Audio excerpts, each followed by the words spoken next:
ಎಲ್ಲರಿಗೂ ಶ್ರಾವಣಿ ಅಡುಗೆ ಮನೆಗೆ ಸ್ವಾಗತ ಸುಸ್ವಾಗತ. ಇವತ್ತು ಚಪ್ಪರದವರೆಕಾಯಿ ಅಥವಾ ಚಳ್ಳವರೆಕಾಯಿ ಪಲ್ಯ ಹೆಂಗೆ ಮಾಡೋದು ಅಂಥೇಳಿ ನೋಡೋಣ ಬರ್ರಿ.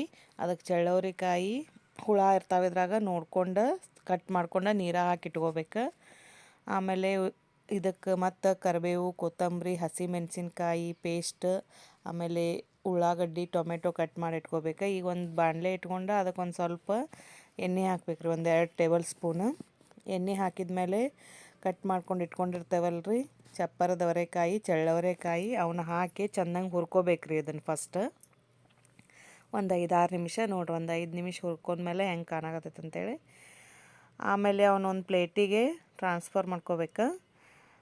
ನೋಡ್ರಿ, ಒಂದು ಪ್ಲೇಟಿಗೆ ತೆಗೆದಿಟ್ಕೊಂಡೀನಿ. ಈಗ ಅದ ಬಾಣಲೆಕ್ಕೆ ಒಂದು ಸ್ಪೂನಷ್ಟು ಎಣ್ಣೆ ಹಾಕಿ ಅದಕ್ಕೆ ಸಾಸ್ವೆ, ಜೀರಿಗೆ, ಎಣ್ಣೆ ಕಾದ್ಮೇಲೆ ಸಾಸ್ವೆ, ಜೀರಿಗೆ ಹಾಕ್ಕೊಂಡಿರ್ತೀನಿ ರೀ. ಸಾಸ್ವೆ, ಜೀರಿಗೆ ಚಟ್ಪಟ್ ಅಂದಮೇಲೆ ಅದಕ್ಕೆ ಕರಿಬೇವು ಹಾಕೀನಿ.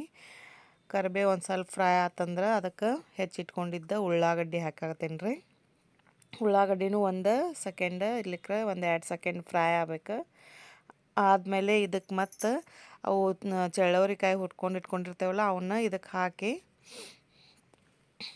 ಫ್ರೈ ಮಾಡ್ಕೋಬೇಕ್ರಿ. ಟೊಮೆಟೊ ಹಾಕ್ಬೇಕು.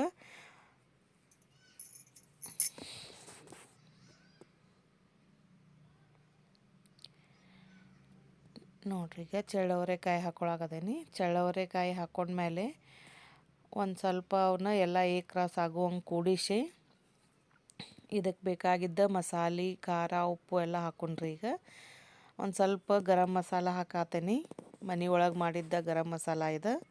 ಆಮೇಲೆ ಒಂದು ಸ್ವಲ್ಪ ಅರ್ಶಿಣ ಪುಡಿ, ಆಮೇಲೆ ಉತ್ತರ ಕರ್ನಾಟಕದ ಹಸಿ ಖಾರನೂ ರೊಟ್ಟಿ ಒಳಗೆ ತಿಂತಾರಲ್ರಿ, ಅದು ಮಸ್ತಾಗಿರ್ತೈತಿ. ಹಸಿ ಖಾರ ಅಂದ್ರೆ ಹಸಿಮೆಣ್ಸಿನ್ಕಾಯಿ ಪೇಸ್ಟ್, ಆಮೇಲೆ ರುಚಿಗೆ ತಕ್ಕಷ್ಟು ಉಪ್ಪು ಹಾಕಿ ಒಂದು ಸ್ವಲ್ಪ ಕೊತ್ತಂಬರಿ ಹಾಕತ್ತೇನೆ ರೀ ಮೇಲೆ ಹಾಕಿ ಇವನ್ನ ಹುರ್ಕೊಂಡಿರ್ತೇವಲ್ಲ ಅದಕ್ಕೆ ನೀರು ಭಾಳ ಹಾಕಬಾರ್ದು ರೀ. ನಮ್ಗೆ ರಸದ ಗತೆ ಬೇಕು ಪಲ್ಯ ಅಂತಂದ್ರೆ ಒಂದು ಸ್ವಲ್ಪ ಜಾಸ್ತಿ ಹಾಕ್ಕೋಬೇಕು, ಯಾಕಂದ್ರೆ ಆಲ್ರೆಡಿ ಇವು ಫ್ರೈ ಆಗಿಬಿಟ್ಟಾವ. ಈಗ ಅದ್ರ ಸಲುವಾಗಿ ನೀರು ನೋಡ್ಕೊಂಡು ಹಾಕ್ಕೋಬೇಕು. ನೋಡಿರಿ, ಒಂದು ಲಿಡ್ ಕ್ಲೋಸ್ ಮಾಡಿ ಒಂದು 2-3 ನಿಮಿಷ ಬೇಯಿಸಿದ್ವಿ ಅಂದ್ರೆ ನಮ್ದು ಚಪ್ಪರದವರೆಕಾಯಿ ಪಲ್ಯ, ಚಳ್ಳವರೆಕಾಯಿ ಪಲ್ಯ ತಿನ್ನೋಕೆ ರೆಡಿ ಆಗ್ತೈತಿ. ಎಲ್ಲರೂ ಒಮ್ಮೆ ಟ್ರೈ ಮಾಡಿ ನೋಡಿರಿ, ಹೆಂಗೈತೆ ಅಂಥೇಳಿ ಆಗಿರ್ತೈತೆ ಅಂಥೇಳಿ ಕಮೆಂಟ್ ಬಾಕ್ಸ್ ಒಳಗೆ ಹೇಳ್ರಿ.